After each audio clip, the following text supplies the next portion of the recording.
Hello दोस्तों, नमस्कार। चलिए शुरू करते हैं। जैसा कि आप देख रहे हैं करंट सिनेरियो जो कि काफ़ी इंटरेस्टिंग बना हुआ है। आप यहाँ निफ्टी 50 को टॉप से मोटा-मोटी 10-12% डाउन देख रहे हैं। क्या चल रहा है, नहीं चल रहा है, इस पे आपको मैं क्या कमेंट्स करूँ, आपको खुद ही पता है। 26,300 से यहाँ देख रहे हैं कि आपको 14% के आसपास डाउन दिख रहा है निफ्टी। तो निफ्टी आज के टाइम में जब 14% डाउन दिख रहा है, तो यहाँ सीखने वाली बात है। इंडेक्स जब ऊपर रहता है ना, तो सब चढ़ा रहता है। सबका फोकस भागने वाले ईटीएफ पे रहता है। जब इंडेक्स 14% गिरा है, तो आप यहाँ एक बस ये अप्रॉक्स आप समझिए।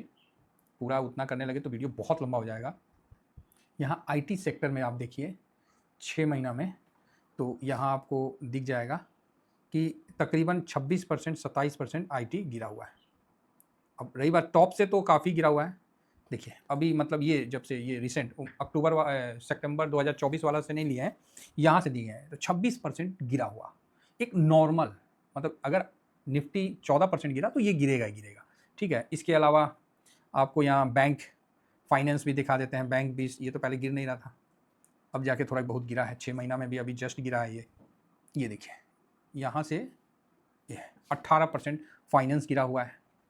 बात समझ में आ रही है? तो अब आपको इन सब चीज़ों को ध्यान रख के आगे की तरफ बढ़ने का सोचना है। तो आप बोलोगे अच्छा हाँ, तो एमओ रियलिटी, क्योंकि इस पे भी लोग बोल रहे थे कि सर इसमें इन्वेस्ट करते हैं, ये करते हैं, वो करते हैं। फिलहाल देखिए कितना कितना गिरता है, वो हम एक अप्रोक्स आपको बता रहे हैं। ये देखिए 33% भाई साहब ये गिर गया अभी नवंबर, मतलब जो भी है 3 नवंबर से 33% गिर गया। कितना 5% का स्ट्रेटजी कवर कर पाइएगा। इसलिए जब ये हाई में था तो हम इसको बोलते थे कि 10 से 15% गिरने दीजिए, फिर ये साइड सेक्टर में इंटर करिए। टिक नहीं पाइएगा, कैश कहाँ से लाइएगा? आपके पास कोई आके पैसा जमा करवाता है? जो पैसा आपका है वही ना लगाना है, तो उसके लिए आपको विशेष ध्यान रखना पड़ेगा। लोग क्या है कि नकल करने लगते हैं, तो भाई साहब नकल में भी ना अकल की आवश्यकता होती है, नहीं तो लोटिया डूब जाता है। इस चीज़ को समझ के रखिए, जितना हो सके समझ गए तो अच्छी बात है, नहीं तो जो समझा है उसके साथ जुड़ के उससे सीख लीजिए, सिंपल सी बात है। तो यहाँ आपको 33% की गिरावट, मतलब इंडेक्स गिरा है 14% और ये गिर गया है आपको 33%। अगर आप बताओ कि इंडेक्स गिर गया 30%, मतलब निफ्टी 50 गिर गया 30%, तब ये कितना गिरेगा? कभी सोचे हैं? आप बोलोगे हाँ सर बात तो सही है, 14 गिरा तो 33 गिरा। अगर इंडेक्स 24 गिरेगा, 20-25% गिरेगा, भाई साहब ये ना 60% 70% स्माइल देते हुए निकल लेगा। ये चीज़ नोट रखिएगा, ठीक है। तो इसीलिए इन चीज़ों का डिफरेंस आपको समझना पड़ेगा। जैसे इंडेक्स में रिकवरी होगा, ये भी रिकवर होगा। तो इस जगह आपको मैं इसके बाद एक वीडियो बनाऊंगा, सबसे ज़्यादा गिरा हुआ कौन कौन सा इंडेक्स है, चाहे वो सेक्टोरियल हो, थीमेटिक हो, कोई सा भी हो, मतलब हमको देखना है कि कौन सा गिरा हुआ है। तो ये जस्ट मैं आपको एक एग्जाम्पल के तौर पर बता रहा हूँ। अब मैं कुछ फटाफट कुछ बताऊंगा, तो उस पर आपका फोकस रहना चाहिए, ठीक है। हाँ, उस पर फोकस रहना चाहिए। सबसे पहले गोल्ड और सिल्वर ये नोट कर लीजिए, क्योंकि बड़ा इस पे आता है, जैसे गोल्ड 20 और सिल्वर 20।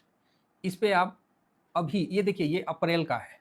अगर आप इस जगह कोई भी पोजीशन बनाते हैं, ठीक है, अगर लॉट लगाते हैं स्विंग के लिए, लॉन्ग टर्म के लिए नहीं, स्विंग के लिए, तो आपको कम से कम गोल्ड में 10% और सिल्वर में कम से कम 15%। अब यहाँ से मतलब अभी थोड़ा और नीचे आने दीजिए, तब अभी मतलब जब सिल्वर आपको 180 के आसपास दिख जाए ना, 180 के आसपास दिख जाए, तब आप 15% का स्ट्रेटजी लगाओ। और अभी के हिसाब से 20%, 20-25 इतना, ठीक है। क्योंकि सर हम लोग के पास उतना पैसा नहीं है, मैं ये चीज़ आप समझिए मेरी बात, हम लोग के पास जितना है हम तो उतने ना लगाएंगे, सब लगा देंगे तो फिर हम तो फंस जाएंगे। गोल्ड में भी सेम कंडीशन है, गोल्ड को नीचे आने दीजिए, ये कम से कम थोड़ा नीचे आ जाए तो फिर, नहीं तो फिर टाइम वाइज करेक्शन है। तो इसलिए इस जगह से थोड़ा सा इग्नोर रहिए।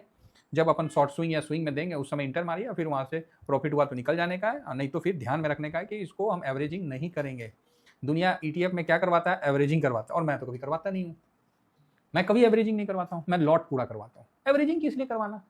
लॉट का साइज बड़ा कर लेना है, एवरेजिंग नहीं करवाता। देखिए माइंड को सिग्नल देना पड़ता है, वो भी क्लियर सिग्नल। आदमी जाता है भगवान के पास आशीर्वाद मांगने, बोलता है हे भगवान हमको खुश रखना, हमारे सब बढ़िया रखना। भगवान बोलते तथास्तु, क्योंकि भगवान कभी नकारात्मक बोले ही नहीं, हमेशा पॉजिटिव ही थॉट बोले, तथास्तु मतलब हो जाएगा। तो हो जाता है। अब जो आदमी थोड़ा सा उसमें भी पता है उसको कि उसको क्या मांगना है, और वो चीज़ मांगता है तो भगवान उसको भी वही वर्ड बोलते हैं, तथास्तु। क्लियर है? जो बड़े बड़े लोग हैं वो मंदिर में जाते हैं तो वो 3 ही चीज़ मांगते हैं, धन, संपदा और वैभव। तथास्तु। बात समझ में आ रही है? धन मतलब शरीर, संपदा मतलब वो पैसा जो कभी नष्ट ना हो, वैभव कि समाज में मान सम्मान किसी प्रकार का कुछ भी उल्टा सीधा ना हो, मान सम्मान की ख्याति बढ़े, धन संपदा अथाह बढ़े, और संपदा अथाह बढ़े, धन पूरे दुनिया में सबसे बड़ा धन आपका शरीर है, वो स्वस्थ रहे। कितना क्लियर है। और नॉर्मल आदमी जाएगा माथा टेकेगा भगवान के पास तो कौन चीज़ मांगता है, भगवान मेरा समस्या है ये है, तो भगवान बोलते ठीक है तथास्तु, तुम्हारा समस्या है तो रहो समस्या में। जब आप खुद निकलने को नहीं करोगे तो भगवान को क्या मतलब दिक्कत है? भगवान आपको कोरोना में नहीं मरने दिए, इसका ये मतलब थोड़ी है कि आपको अमर कर दिए। वो तो बोलेंगे अरे बुर्बक तुमको तो बचा दिए ना, उस समय तुम अपना बुद्धि से काम किया, तो आज अपने बुद्धि को कहाँ छोड़ के आ गया है? तो ये चीज़ को आप ध्यान रखिए। तो यहाँ मेरे हिसाब से अभी 2, 4, 5, 10% का जो स्विंग दिखा रहा है वो फंसा देगा। क्लियर है? तो आप बोलोगे ओके बहुत बढ़िया सर, आपने बहुत अच्छा बनाया। हाँ तो बहुत अच्छा बनाया, तो आगे बढ़ते हैं। अब हम आपको लिख भी देते हैं कि निफ्टी 20, निफ्टी 50 को कवर करते हैं। बिल्कुल इसका 3% का यहाँ से स्ट्रेटजी रखिए, कहीं दिक्कत इसमें फिलहाल तो नहीं है। बैंक बीच बिल्कुल इसमें 5% का स्ट्रेटजी रखिए, कोई प्रॉब्लम यहाँ से मतलब सही है, 5% डाउन तो जाएगा तो ठीक है। नेक्स्ट जूनियर 20, जूनियर 20 में आप 5% का स्ट्रेटजी रख के चल सकते हैं आराम से, कहीं कोई प्रॉब्लम नहीं है। एमओ निफ्टी 500, भाई साहब ये मेरे पास लॉन्ग टर्म का है, और इसका भी हम आपको तरीका बता देते हैं। लॉन्ग टर्म में इसमें पोजीशन बना के रख दीजिए, जब मार्केट ऊपर जाएगा तो ये भी ऊपर जाएगा, वहाँ लॉन्ग टर्म का पोजीशन काट के, आधा काट के, चाहे जो भी आपका डिसिप्लिन में आता है वो करके और अपना प्रॉफिट बुक करिए। ठीक है, क्योंकि इसमें स्विंग करिएगा तो इसमें उतना वॉल्यूम नहीं है। ठीक है, वॉल्यूम है, आपका जो पैसा वो निकल जाएगा, लेकिन आप बड़ा जब जाइएगा, मान लीजिए 50 लाख का बेचने जाइएगा तो थोड़ा सा पैसे में ऊपर नीचे हो जाता है, जिससे क्या है कि प्रॉफिट थोड़ा कम हो जाता है। तो इसको पार्ट पार्ट में बेचेंगे। जब निफ्टी 26,000 या 28,000 या 40,000 जाएगा तो उसको पार्ट पार्ट में बेचा जाएगा। नेक्स्ट आता है mid cap. Mid cap ETF जो है काफ़ी स्ट्रॉन्ग है, और इसमें अब यहाँ से 5% की स्ट्रेटजी में चल सकते हैं। HDFC SML 250, ठीक है, इसको भी आप 5% का स्ट्रेटजी से आगे बढ़ सकते हैं। क्लियर है? ऑटो 20, तो ऑटो 20 में ना थोड़ा सा मतलब गिरावट है, लेकिन ठीक है, बहुत ज़्यादा मतलब क्या बोला जाए, चलो मैं एक बार आपके सामने ही चेक कर लेता हूँ। ऑटो 20 में अभी भी थोड़ा सा डिफरेंस रखना पड़ेगा। ऑटो 20 मान लीजिए 6 महीना में क्या गिरा है, तो एक बार हाँ अभी 17% ही गिरा है, 17% 18% का ही गिरावट हुआ है, तो इसमें आप रख सकते हैं। ऑटो में इस समय के हिसाब से ना जो सेकेंड लॉट नीचे का जो लगेगा ना, ऊपर में 5-5% का अपना रखिए स्विंग के लिए, नीचे में अभी भी 10% का ऑटो में जगह बना के रखिएगा। ठीक है, इसका ध्यान रखिएगा। एमओ कैपिटल, इसमें भी मोटा मोटी 10% का जगह बना के रखिए, तो एक दिन में ही 5% भाग जाता है, क्या बोला जाए। FMCG, तो FMCG ETF जो है वो ऑलरेडी गिरा हुआ है, तो इसमें 5% का ही बना के चलिए तो ज़्यादा बेटर है। IT 20 अब आपको यहाँ से नीचे मुश्किल है, 5% का स्ट्रेटजी इसमें भी कंटिन्यू रखिए, कोई दिक्कत नहीं है। ठीक है, या तो आप 3% भी IT में रख सकते हैं। मेटल के लिए मैं आज बता दे रहा हूँ क्लियर, ये चीज़ ध्यान रखिएगा, कम से कम 10 या 15% डाउन जाएगा तो ही सेकेंड लॉट लगाइएगा, नहीं तो मत लगाइएगा। फार्मा 20 200 मूविंग एवरेज के पास था, तो हम लोगों ने सोचा कि जम मारेगा, ये थोड़ा नीचे आ गया, तो इसको भी हम अभी 5 से 10% पे रखेंगे, जो मेरा अपना क्लियरिटी है। और ये क्लियरिटी कब तक है? जब तक आपको ये पूरा अप्रैल के हिसाब से चलेगा।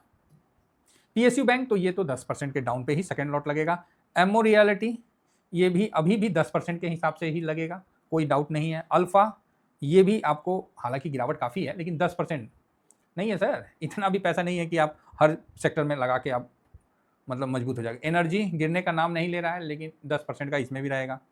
ALPL 30 ETF, इसमें तो भाई साहब आप ना 3% पे भी काम कर सकते हो। MOM 30 ETF, इसमें भी आप मोटा मोटी 5% पे काम कर सकते हो। अल्फा ETF ये अलग है, ये 150 वाला है ना, वो 50 वाला नहीं है ये, और उससे भी भाई आता है, तो इसको आप 10% पे काम कर सकते हो इस जगह से। स्मॉल कैप, ये भाई ये सब तो 10%, इसका तो कोई डाउट ही नहीं है स्मॉल कैप वगैरह का, है ना। वो 250 वाला स्मॉल कैप नहीं है, दूसरा स्मॉल कैप है, ये अपना CPSE ETF है, एक ई छूट गया, तो CPSE ETF जो है, इस पर भी आप अपना 10% का ही स्ट्रेटजी रखो। ICICI B22, ये तो मेरे लिए लॉन्ग टर्म है, लेकिन आप इस पर 5% की गिरावट पे इसमें जा सकते हो। इंफ्रा ITF, इस पे भी आप 5% की गिरावट में जा सकते हो, ये भी लॉन्ग टर्म में है। एमओ डिफेंस, ये भी आप अगर गिरावट आता है तो 10% जो स्विंग करते हैं, बाकी लॉन्ग टर्म वाले तो क्लियर है, ठीक है। बाकी गोल्ड भी, सिल्वर भी इसका बता ही दिया। एमओ, मून 100 अभी भी 10%, ये सब 10% पे रखो साहब अभी के मूड माहौल में। मफांग, ठीक है, मस्टॉप, ये सब तीनों मतलब 10-10% पे चला जाएगा। नेक्स्ट आगे बढ़ते हैं और आपको ग्रो रेल जो है, ग्रो रेल है, ये भी आपको 10 से 10% मिनिमम। और हैंगसेंग 20, ये भी भाई साहब आप 10% पे काम करो।